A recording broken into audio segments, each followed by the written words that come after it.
রাস্তার কুকুরকে মুখ বেঁধে ফেলে দেওয়ার অভিযোগ তদন্তে নেমেছে বনগাঁ থানার পুলিশ। কি এমন হয়েছিল কুকুরকে মুখ বেঁধে বস্তাবন্দি করে অন্যত্র ফেলার ঘটনাটি ঘটল। রাস্তায় রাস্তায় ঘুরে বেড়ায় অবলা প্রাণী। এলাকার পশু প্রেমীরা তাদের মুখে প্রতিদিন খাবার তুলে দেয়। গতকাল রাতে উত্তর 24 পরগনা জেলার বনগাঁ ঢাকাপাড়া এলাকার বাসিন্দা সজল মল্লিক অজ্ঞাত কারণে রাস্তার একটি কুকুরকে হাত পা মুখ বেঁধে বস্তায় ভরে মোটরবাইকে করে অন্যত্র ফেলে দেওয়ার জন্য উদ্যোগী হয়েছিল। সেটা দেখতে পেয়ে প্রতিবেশী লিটন সরকার প্রথমে এসে বাধা দেয়। পরবর্তীতে উপায় না দেখে পশুপ্রেমী বাপ্পা সাহাকে ফোন মারফত সমস্ত কিছু তিনি জানান।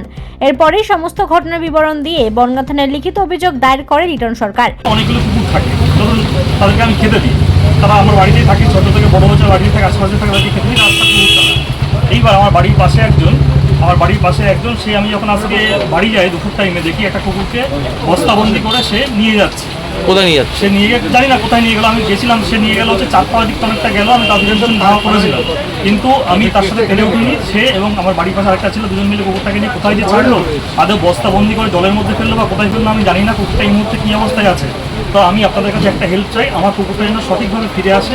আপনারা আমাকে একটু এই হেল্পটুকু করবেন, যদি কুকুরটাকে সঠিকভাবে নিয়ে আসা হয়।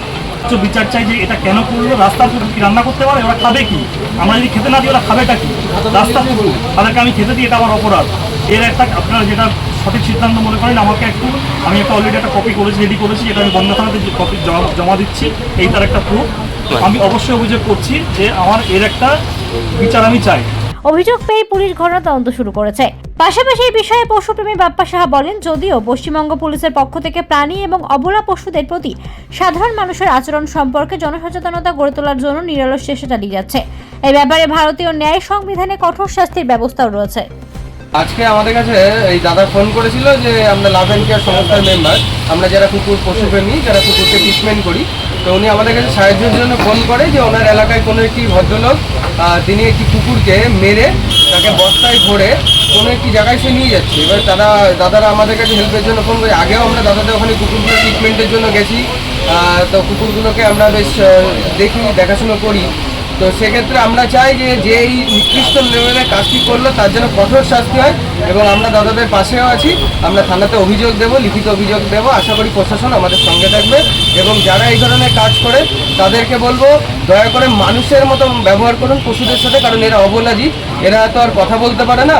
তো এরা কখনো যদি ভুল করে ফেলে সেটা তাদের মারা বা তাদেরকে কেটে দেওয়া বা তাদের পিঠে বা পেটে কোচ ঢুকিয়ে দেয়, এগুলো কখনোই সলিউশন হতে পারে না। তো সবাইকে বলবো যারা পশুপ্রেমী তারা একটুখানি বিষয়গুলো দেখবেন, যেন এই ধরনের মানুষ থাকলে তাদেরকে সচেতন করা আমাদের মতো পশুপ্রেমীদের অবশ্যই দরকার।